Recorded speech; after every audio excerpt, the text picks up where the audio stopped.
నమస్తే, welcome to PRC news.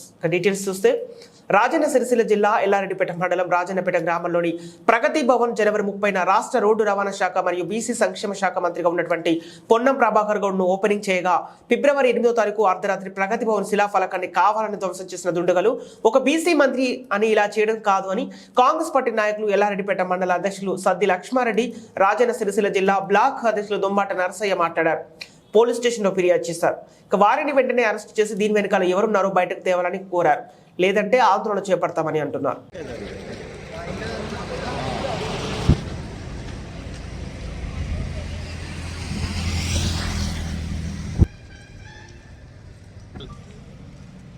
Congress party ఆ రోజు జనవరి 30 తారీఖు నాడు మా మంత్రివర్లు పొన్నం ప్రభాకర్ అన్న, ప్రభుత్వ విప్ ఆది సీనన్న, మా ఇన్ఛార్జి కేకే మహేందర్ రెడ్డి వీళ్ళందరూ వచ్చి ప్రగతి ప్రగణం ప్రారంభించడం జరిగింది. దానికి పెట్టిన శిలాఫలకాలను నిన్నటి రోజును వరకు ఉన్నాయనేది తెలుసు. ఈ రోజు వరకు దాన్ని ధ్వంసం చేయడం జరిగింది. దానికి పోలీస్ యంత్రాంగం చర్య తీసుకొని ఆ దుండగలు ఎవరో పట్టుకునేంత వరకు మేము కూడా ఇవాళ పిటిషన్ ఇచ్చినాం. దాన్ని ఖచ్చితంగా మీరు చర్య తీసుకొని వాళ్ళను అదుపులోకి తీసుకొని మాకు చెప్పాలి. లేదంటే మేము మీ మీద కూడా మళ్ళీ వస్తాం, మళ్ళీ కూడా పిటిషన్ ఇస్తాం. లేదంటే మీ ఎస్పీ గారి దగ్గర పోయి కూడా పిటిషన్ ఇస్తాం.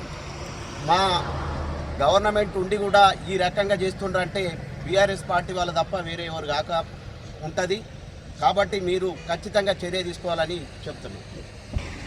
నిన్న రాజన్నపేట గ్రామం లోపల ఏదైతే ప్రజా ప్రాంగణం శిలాఫలకాలను 30వ తేదీ లోపల ఆవిష్కరించినటువంటి రాష్ట్ర రవాణా శాఖ మంత్రులు పొన్నం ప్రభాకర్ గారు, ప్రభుత్వ విప్ ఆది శ్రీనివాస్ గారి యొక్క శిలాఫలకాలు ఏవైతే ఉన్నాయో ఆ శిలాఫలకాలను మరి ధ్వంసం చేయడం జరిగింది.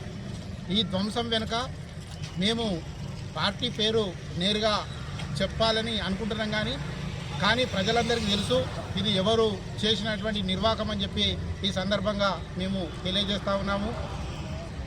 మేము ఓపిక పట్టిన కొద్దీ కాంగ్రెస్ పార్టీ నాయకులు మరి వీళ్ళతోటి ఏమూ కాదు అనేటువంటి ధోరణి లోపల కొంతమంది నాయకులు అహంకారంతో పెచ్చుమీరి ఇటువంటి దుందుడుకు చర్యలకు పాల్పడడం జరుగుతూ ఉన్నది.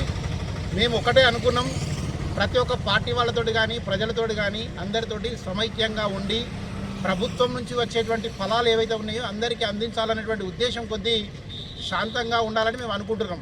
మా లచ్చన్న కూడా అన్నాడు, మనం వేరే ప్రతిపక్ష పార్టీలు వచ్చినా కానీ మనం పనిచేయాలని చెప్పి అనడం జరిగింది. కానీ వీళ్ళని వీళ్ళ అహంకారం చూస్తూ ఉంటే, వీళ్ళ దుందుడుకు చర్యలు చూస్తూ ఉంటే మేము ఈ విధంగా మౌనంగా ఉంటే వాళ్ళు ఊరుకుండనిచ్చేటువంటి పరిస్థితి లేదు.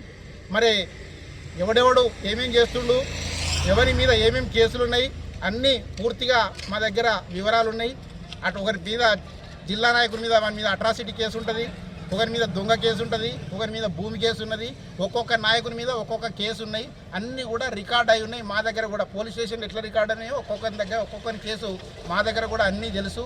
మేము ఎందుకు అంటే ప్రభుత్వం రాగానే ఒక అహంకారపూరితంగా నిరంకుశంగా వ్యవహరించరు అనేటువంటిది రాకూడదు అనేటువంటి ఉద్దేశం కొద్దీ కలిసిమెలిసి ప్రభుత్వం నుంచి వచ్చేటువంటి ఫలాలు అందరికీ అందించాలని మేము ఓపిక కొద్దీ ఉన్నాం తప్ప లేకపోతే వాళ్ళని ఏదో చేయలేకని కాదు. ఈరోజు కంప్లైంట్ చేసినాం, 2-3 రోజుల లోపల వాడు చేయకపోవచ్చు, నేరుగా ఎవరికో తాగిపిచ్చో తినిపించో వాంతటి వాళ్ళకి కొట్టియచ్చు. వాడిని తీసుకొచ్చి పోలీసులు సరైన స్థాయి లోపల విచారణ చేస్తే ఆ రెండో వ్యక్తి ఎవడైనటువంటి వాడు బయటకు వస్తాడు. మరి మిమ్మల్ని ఏదో వదిలిపెడతామని అనుకున్నాం, కానీ మిమ్మల్ని వదిలిపెడితే ఈ రకంగా మీరు చేసుకుంటూ పోతే రేపు ప్రజలకు కూడా భద్రత ఉండని పరిస్థితి ఏర్పడుతుంది. కాబట్టి రానున్నటువంటి రోజుల లోపల మీరు ఏ విధంగా వ్యవహరిస్తారో మీకు తగ్గట్టుగానే వ్యవహరించేటువంటి పద్ధతిని మేము కూడా ఎన్నుకుంటాం. ఇప్పటికైనా కానీ మీరు ఆ దుందుడుకు చర్యలు మానుకొని కలిసి ఉంటే మీకే మంచిది, లేదంటే చాలా నష్టం జరుగుతుంది. మీకు ఖబర్దార్ ఈ సందర్భంగా చెప్తున్నాం. మేము అధికారం లోపల ఉన్నాం, ప్రభుత్వం లోపల ఉన్నాం. మరి మీరు అన్యదా వేరే ఇటువంటి చర్యలకు పాల్పడితే తీవ్రమైనటువంటి పరిణామాలు ఎదుర్కోవాల్సి వస్తుందని చెప్పి ఈ సందర్భంగా తెలియజేస్తా ఉన్నాం.